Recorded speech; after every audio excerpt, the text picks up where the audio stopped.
Hello mga kaiabab, anong kwento ng journey nyo? Ako, ito ang kwento ng journey ko. Dito ako dinala ng aking mga yapak, dito ako dinala ng aking mga paa. Nanalangin ako sa Panginoon, Lord, marami akong bagay na gustong marating. Gusto ko to, gusto ko niyan. Lord, gusto kong maabot, gusto ko maibigay sa pamilya ko. Pero ito ang sign na binigay ni Lord sa akin. Dito niya ako dinala. Ito ang unang hakbang para matupad ko ang aking pangarap para sa pamilya ko. Yes, nakakapagod. Yes, nakakagutom. Anxiety attack. Pero ibigay mo kay Lord lahat.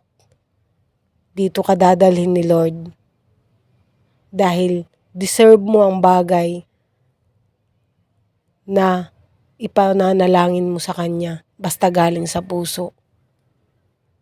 Bibigyan ka niya ng kalakasan spiritually, physically, financially. Yes, financially. Dahil hindi ka makakarating dyan kung wala kang pamasahe, legit yan.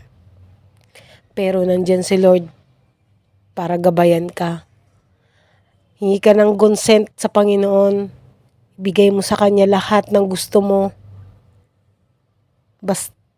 Basta galing sa puso, ibibigay sa'yo ni Lord ng buong buo, siksik, liglig at umaapaw.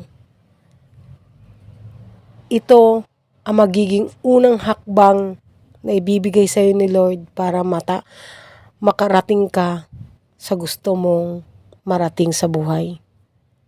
Basta magtiwala ka sa sarili mo na kaya mo, magtiwala ka sa Panginoon na hindi niya ibibigay yan kung hindi mo kaya. Na hindi niya ibibigay yan kung hindi mo deserve. Magtiwala ka sa sarili mo na maaabot mo ang pangarap mo dahil deserve mo yan para sa sarili mo. Magsimula ka sa panalangin. Thank you for watching.